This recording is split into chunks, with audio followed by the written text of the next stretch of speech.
कल की कथा हम लोग शंकर जी के साथ भगवान श्री कृष्ण का युद्ध, और साथ में यह भी सुखदेव जी कहते हैं कि परीक्षित, ये जो विजय की कथा है भगवान की, जो प्रातःकाल उठकर स्मरण करता है उसको पराजय नहीं होती। अब सुखदेव जी कहते हैं, प्रिय परीक्षित, एक दिन सांब, प्रद्युम्न, चारुभानु और गद आदि यदुवंशी राजकुमार घूमने के लिए उपवन में गए। वहाँ बहुत देर तक खेल खेलते हुए उन्हें प्यास लगाई।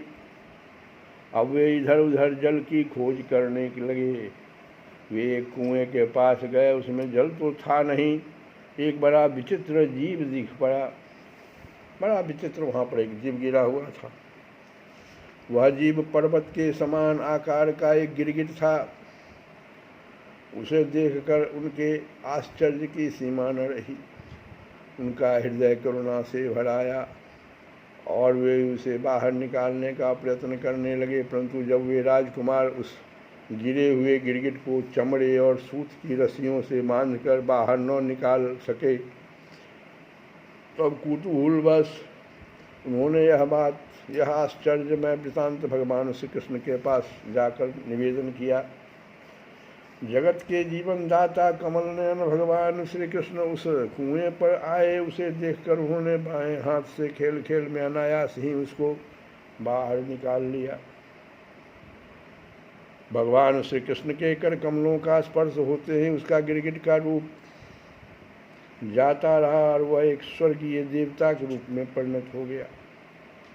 अब उसके शरीर का रंग तपाए हुए सोने के समान चमक रहा था और उसके शरीर पर अद्भुत वस्त्र, आभूषण और पुष्पों के हार शोभा पा रहे थे। यद्यपि भगवान श्री कृष्ण जानते थे कि इस दिव्य पुरुष को गिरगिट योनि क्यों मिली थी, फिर भी वह कारण सर्वसाधारण को मालूम हो जाए, इसलिए उन्होंने उस दिव्य पुरुष से पूछा कि महाभाग, तुम्हारा रूप तो बहुत ही सुंदर है, तुम हो कौन? मैं तो ऐसा समझता हूँ कि तुम अवश्य ही कोई श्रेष्ठ देवता हो। कल्याण मूर्ति, किस कर्म के फल से तुम्हें इस योनि में आना पड़ा था? वास्तव में तुम इसके योग्य नहीं हो। हम लोग तुम्हारा वृतांत जानना चाहते हैं।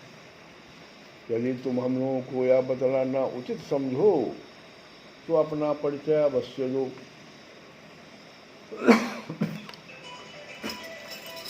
सुखदेव जी कहते हैं, परीक्षित, जब अनंत मूर्ति भगवान श्री कृष्ण ने राजा नृग से, क्योंकि वे ही इस रूप में प्रकट हुए थे, इस प्रकार पूछा, तब उन्होंने अपना सूर्य के समान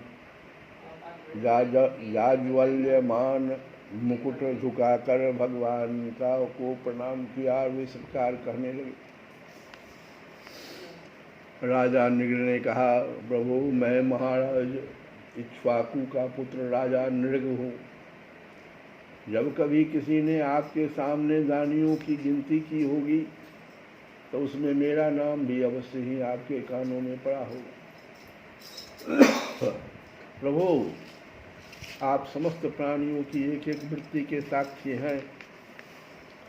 भूत और भविष्य का व्यवधान भी आपके अखंड ज्ञान में किसी प्रकार की बाधा नहीं डाल सकता।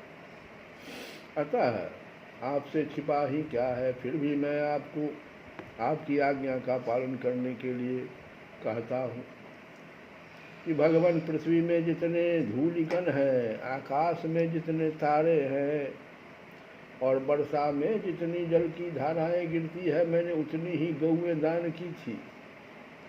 वे सभी गौएं दुधार, नौजवान, सीधी, सुंदर, सुलक्षणा और कपिला थी। उन्हें मैंने न्याय के धन से प्राप्त किया था। सबके साथ बछड़े थे, उनके सींगों में सोना मढ़ दिया गया था और खूरों में चांदी। उन्हें वस्त्रहार और गहनों से सजा दिया जाता था। ऐसी गौएं मैंने दी थी। भगवान, मैं युवावस्था से संपन्न श्रेष्ठ ब्राह्मण कुमारों को, जो सद्गुणी, शील संपन्न, कष्ट में पड़े हुए कुटुंब वाले, दंभ रहित, तपस्वी, वेद पाठी शिष्यों को विद्यादान करने वाले तथा स्वचरित्र होते वस्त्राभूषण से अलंकृत करता और उन गौओं का दान करता। इस प्रकार मैंने बहुत सी गौएं, पृथ्वी, सोना, घर, घोड़े, हाथी, दासियों के सहित कन्याएं, तिलों के पर्वत, चांदी, सैया, वस्त्र, रत्न, गृह सामग्री और रथ आदि दान किए। अनेकों यज्ञ किए और बहुत से कुएं, बावली आदि बनवाए। एक दिन किसी अप्रतिग्रही कहते हैं दान न लेने वाले तपस्वी ब्राह्मण की एक गाय बिछुड़कर मेरी गऊओं में आ मिली। मुझे इस बात का बिल्कुल पता न चला, इसलिए मैंने उस अनजान में उसे किसी दूसरे ब्राह्मण को दान कर दिया। जब उस गाय को वे ब्राह्मण ले चले तब उस गाय के असली स्वामी ने कहा, यह गौ मेरी है। दान ले जाने वाले ब्राह्मण ने कहा, यह तो मेरी है, क्योंकि राजा नृग ने मुझे इसका दान किया है। वे दोनों ब्राह्मण आपस में झगड़ते हुए अपनी अपनी बात कायम करने के लिए मेरे पास आए। एक ने कहा, यह गाय अभी अभी आपने मुझे दी है, और दूसरे ने कहा कि यदि ऐसी बात है तो तुमने मेरी गाय चुरा ली है। भगवत उन दोनों ब्राह्मणों की बात सुनकर मेरा चित्त भ्रमित हो गया। मैंने धर्म संकट में पड़कर उन दोनों से बड़ी अनुनय विनय की और कहा कि मैं बदले में 1,00,000 उत्तम गौएं दूंगा, आप लोग मुझे यह गाय दे दीजिए। मैं आप लोगों का सेवक हूँ, मुझसे अनजान में अपराध हो गया, मुझ पर आप लोग कृपा कीजिए और मुझे इस घोर कष्ट से तथा घोर नरक में गिरने से बचा लीजिए। राजन, मैं इसके बदले में कुछ नहीं लूँगा। यह कहकर गाय का स्वामी चला गया। तुम इसके बदले में 1,00,000 ही नहीं 10,000 गौएं और दो तो भी मैं लेने का नहीं। इस प्रकार कहकर दूसरा ब्राह्मण भी चला गया। देवाधिदेव जगदीश्वर, इसके बाद आयु समाप्त होने पर यमराज के दूत आए और मुझे यमपुरी ले गए। वहाँ यमराज ने मुझसे पूछा कि राजन, तुम पहले अपने पाप का फल भोगना चाहते हो या पुण्य का? तुम्हारे दान और धर्म के फलस्वरूप तुम्हें ऐसा तेजस्वी लोक प्राप्त होने वाला है जिसकी कोई सीमा ही नहीं है। भगवान, तब मैंने यमराज से कहा कि देव, पहले मैं अपने पाप का फल भोगना चाहता हूँ। और उसी क्षण यमराज ने कहा, तुम गिर जाओ। और उनके ऐसा कहते ही मैं वहाँ से गिरा और गिरते समय मैंने देखा कि मैं गिरगिट हो गया हूँ। कथा को यहीं पर हम लोग विराम दे के कल पुनः इस कथा को आगे सुनेंगे।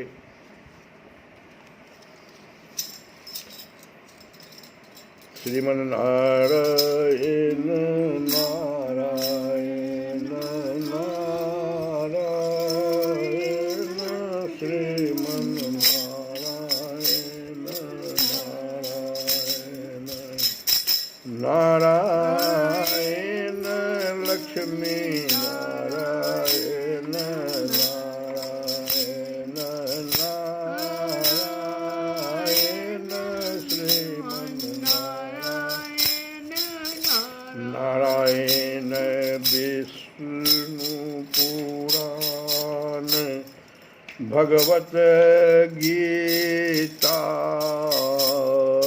विष्णु पुराण भगवत गीता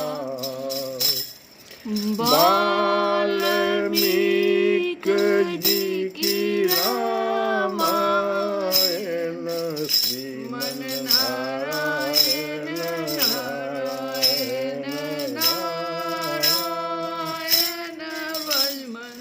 नारायण नारायण नारायण नारायण नारायण नारायण चारे हूँ वेद पुराण अष्टदश चार हूँ वेद पुराण अष्टदश वेद व्यास की पारायण श्रीमन नारायण नारायण नारायण श्रीमन नारायण नारायण ओ नारायण के चरण कमल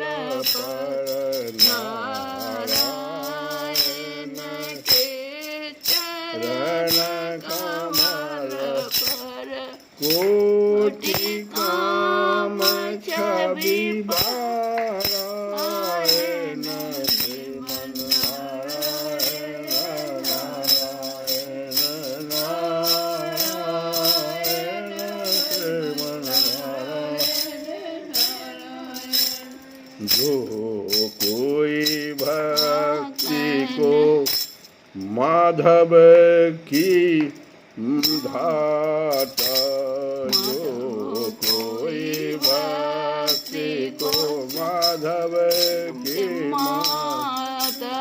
माता पिता कुल पारायण शिव नारायण नारायण शिव नारायण नारायण। श्री कृष्ण गोविंद हरे मुरारे, हे नाथ नारायण।